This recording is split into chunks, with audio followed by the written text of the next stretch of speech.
I've seen Contact because now Contact's nearly 50 years old. Mm-hmm. And, mm-hmm. and of course, me? Don't take that too far. So interior to those moments, one is listening, one is communicating possibilities, and one is saying, sometimes you're saying no. Sometimes you're saying yes. Declining offers, making offers. You have to feel the embodiment of one another. What is, and this is where my work comes in. You have to listen to what the other person is attending to. You have to be hearing their attention, which is physical, the physicality of their attention. And so even since the very, very early days, I've been interested in how the mind is embodied. And I eventually went and got a PhD because I had learned so much, and I wanted to know, what did the world know about the embodiment of the mind? And I discovered they don't know that much. I mean, they know a fair amount in terms of neurology, but there's a whole vast swaths of how that works out as in practice that I think is completely unknown or not recognized. So that has been my work. My work is very much about the embodiment of attention, or rather the articulation of presence. How is it we are present? And where do you fall on that sort of body-mind question then? You know, some people are more into the philosophy of this. Obviously, anyone listening to something called the Embodiment Podcast has probably got some sense of body-mind holism or mind-body integration. Where do you kind of fall on that? I live within this span of theory and practice. I take practice and speak of it in theory, and can speak in terms of it theoretically or in practical terms. So that's why I went back to get the PhD, because I'm a practice-based person.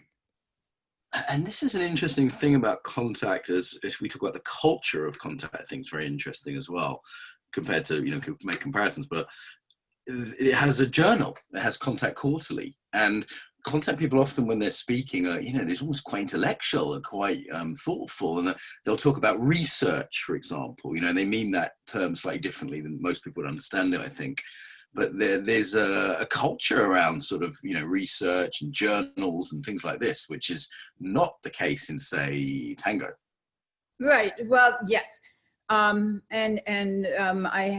can't talk about the Contact Quarterly without invoking the name of my beloved friend, the late Nancy Stark-Smith, who was the primary editor. She was editor with Lisa Nelson, and the Contact Quarterly has just undergone a big shift to being an online only publication. In Nancy's lifetime, it was always a hardbound, solid piece that is actually a very beautiful journal, if you ever catch one.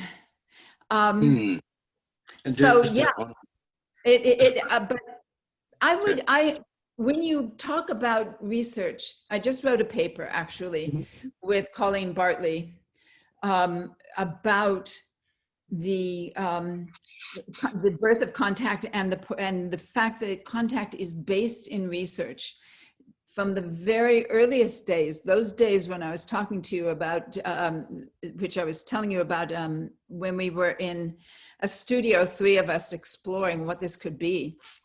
How is it that we how is it we stay together?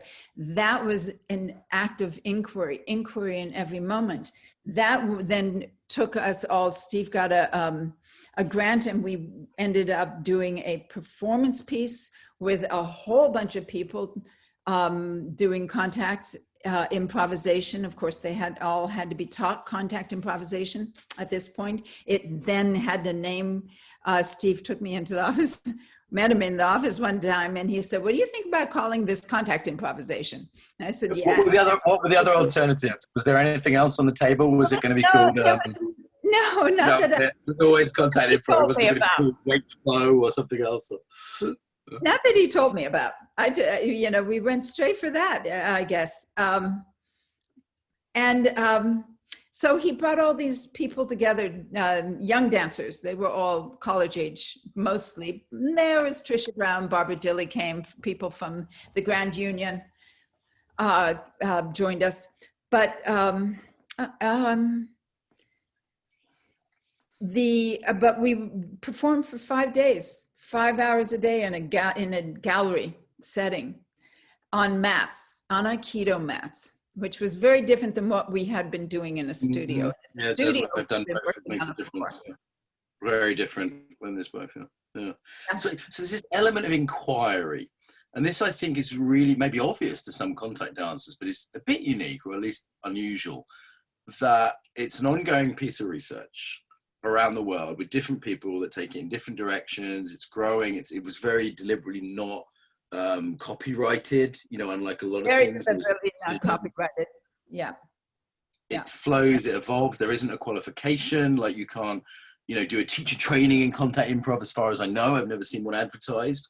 And it has this ongoing, evolving research quality to it as a sort of loose body of work and a loose community. And that's a bit different than most things that tend to be great. This is 5 rhythms. This is aikido. People tend to put fences around things much more.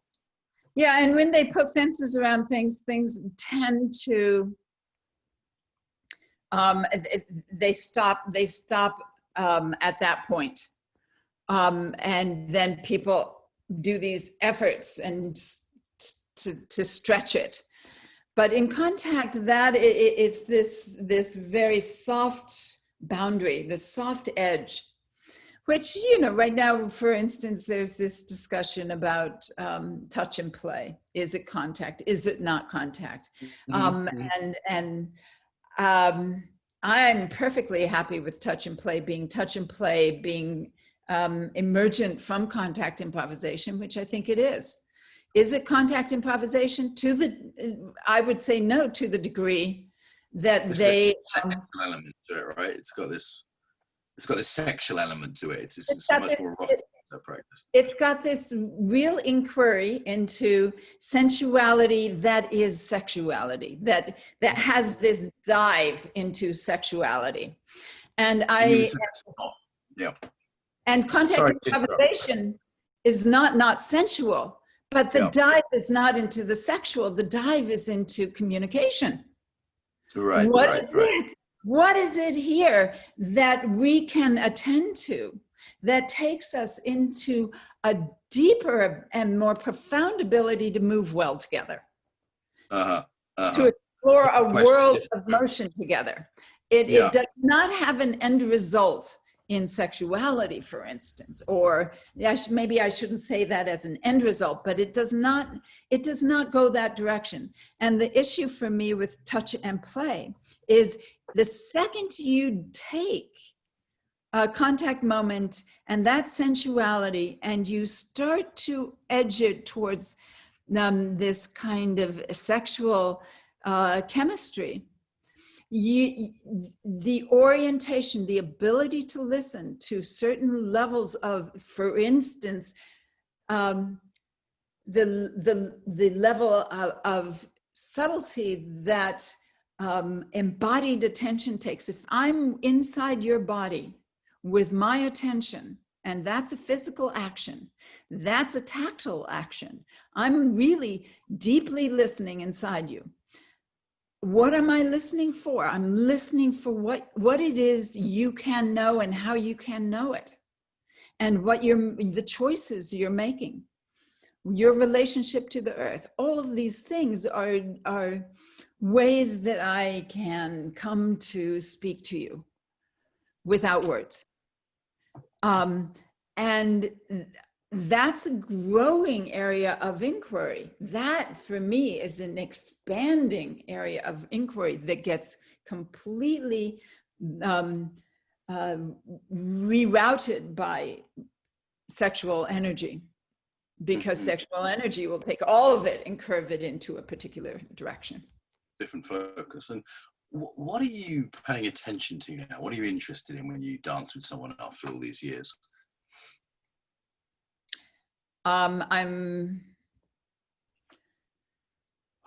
Wow, so many levels, but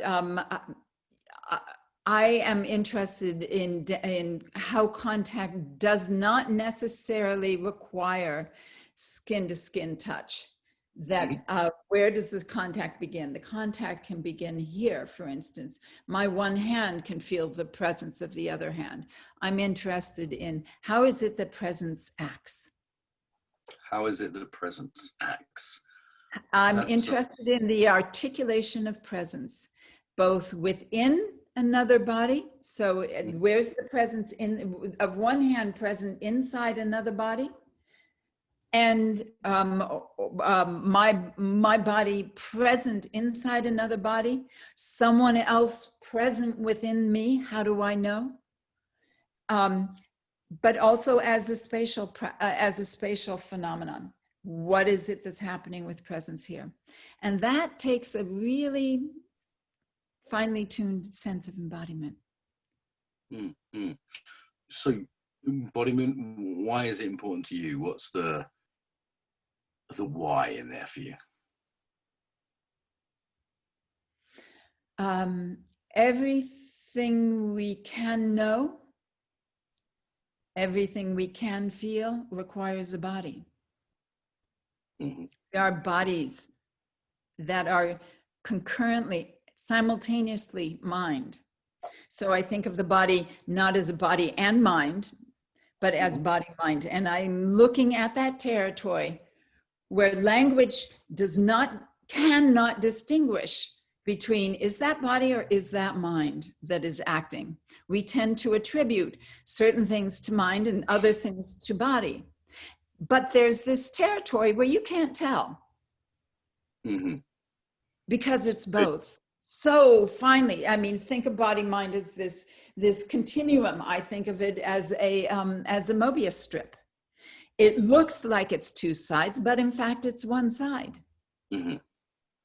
And if you stop that Mobius strip at any point, you discover two sides, mind and body. But in motion, it's going to only be a one-sided structure. And that's what living is like. We're one-sided structures, mind bodies, not bodies with minds. And that territory where you can't tell, is this mind or body functioning, is very juicy.